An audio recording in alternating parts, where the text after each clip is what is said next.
आसमान में भोजन की तलाश में उड़ता हुआ जा रहा था। गलती से वह दल भटककर ऐसे प्रदेश के ऊपर से गुजरा जहां भयंकर अकाल पड़ा था। कबूतरों का सरदार चिंतित था। कबूतरों के शरीर की शक्ति समाप्त होती जा रही थी। शीघ्र ही कुछ दाना मिलना जरूरी था। दल का युवा कबूतर सबसे नीचे उड़ रहा था। भोजन नजर आने पर उसे ही बाकी दल को सूचित करना था। बहुत समय उड़ने के बाद कहीं वह सूखाग्रस्त क्षेत्र से बाहर आया। नीचे हरियाली नजर आने लगी तो भोजन मिलने की उम्मीद बनी। युवा कबूतर और नीचे उड़ान भरने लगा। तभी उसे नीचे खेत में बहुत सारा अन्न बिखरा नजर आया। चाचा, नीचे एक खेत में बहुत सारा दाना बिखरा पड़ा है, हम सबका पेट भर जाएगा। सरदार ने सूचना पाते ही कबूतरों को नीचे उतरकर खेत में बिखरा दाना चुनने का आदेश दिया। सारा दल नीचे उतरा और दाना चुनने लगा। वास्तव में वह दाना पक्षी पकड़ने वाले एक बहलिये ने बिखेर रखा था। ऊपर पेड़ पर तना था उसका जाल। जैसे ही कबूतर दल दाना चुगने लगा, जाल उन पर आ गिरा। सारे कबूतर फंस गए। कबूतरों के सरदार ने माथा पीटा।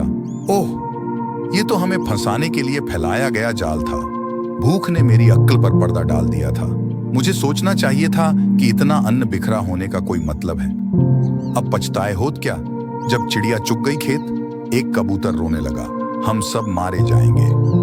बाकी कबूतर तो हिम्मत हार बैठे थे, पर सरदार गहरी सोच में डूबा था। एकाएक उसने कहा, सुनो, जाल मजबूत है, ये ठीक है, पर इसमें इतनी भी शक्ति नहीं कि एकता की शक्ति को हरा सके। हम अपनी सारी शक्ति को जोड़े तो मौत के मुंह में जाने से बच सकते हैं। युवा कबूतर फड़फड़ाया, चाचा, साफ साफ बताओ तुम क्या कहना चाहते हो। जाल ने हमें तोड़ रखा है, शक्ति कैसे जोड़े। सरदार बोला, तुम सब चोंच से जाल को पकड़ो, फिर जब मैं फुर्र कहूं तो एक साथ जोर लगाकर उड़ना। सबने ऐसा ही किया। तभी जाल बिछाने वाला बहेलियां आता नजर आया। जाल में कबूतर को फंसा देख उसकी आंखें चमकी। हाथ में पकड़ा डंडा उसने मजबूती से पकड़ा, जाल की ओर दौड़ा।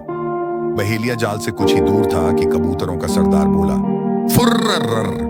सारे कबूतर एक साथ जोर लगाकर उड़े तो पूरा जाल हवा में ऊपर उठा और सारे कबूतर जाल को लेकर ही उड़ने लगे। कबूतरों को जाल सहित उड़ते देखकर बहेलिया अवाक रह गया। कुछ संभला तो जाल के पीछे दौड़ने लगा। कबूतर सरदार ने बहेलिये को नीचे जाल के पीछे दौड़ते पाया तो उसका इरादा समझ गया। सरदार भी जानता था कि अधिक देर तक कबूतर दल के लिए जाल सहित उड़ते रहना संभव न होगा, पर सरदार के पास इसका उपाय था। निकट ही एक पहाड़ी पर बिल बनाकर उसका एक चूहा मित्र रहता था। सरदार ने कबूतरों को तेजी से उस पहाड़ी की ओर उड़ने का आदेश दिया। पहाड़ी पर पहुंचते ही सरदार का संकेत पाकर जाल समेत कबूतर चूहे के बिल के निकट उतरे।